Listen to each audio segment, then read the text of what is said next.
شام کے آداب۔ سیدنا جابر بن عبداللہ رضی اللہ عنہما سے روایت ہے کہ رسول اللہ صلی اللہ علیہ وسلم نے فرمایا، رات کا اندھیرا شروع ہونے پر یا رات شروع ہونے پر اپنے بچوں کو اپنے پاس گھر میں روک لو، کیونکہ شیاطین اس وقت پھیلتے ہیں۔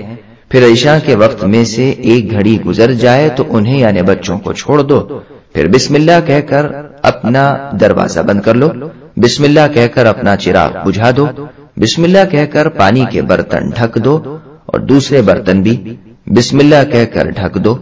ڈھکن نہ ہو تو چوڑائی میں کوئی چیز رکھ دو، اس لیے کہ سال میں ایک رات ایسی آتی ہے جس میں وبا اترتی ہے، پھر وہ وبا جو برتن یا مشکیزہ کھلا پاتی ہے اس میں سما جاتی ہے۔ دیکھیے صحیح مسلم حدیث رقم 2014۔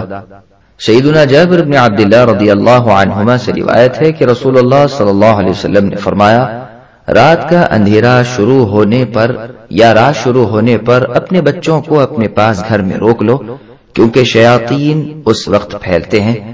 پھر عشاء کے وقت میں سے ایک گھڑی گزر جائے تو انہیں یعنی بچوں کو چھوڑ دو، پھر بسم اللہ کہہ کر اپنا دروازہ بند کر لو، بسم اللہ کہہ کر اپنا چراغ بجھا دو، بسم اللہ کہہ کر پانی کے برتن ڈھک دو اور دوسرے برتن بھی بسم اللہ کہہ کر ڈھک دو۔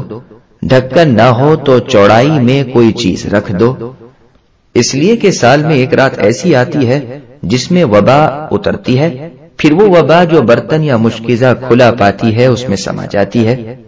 دیکھیے صحیح مسلم حدیث رقم 2014۔ سبسکرائب کیجئے ہمارے چینل اور دبائیے بیل کا آئیکن تاکہ آپ کو ریگولر نوٹیفیکیشن اپڈیٹس مل سکے۔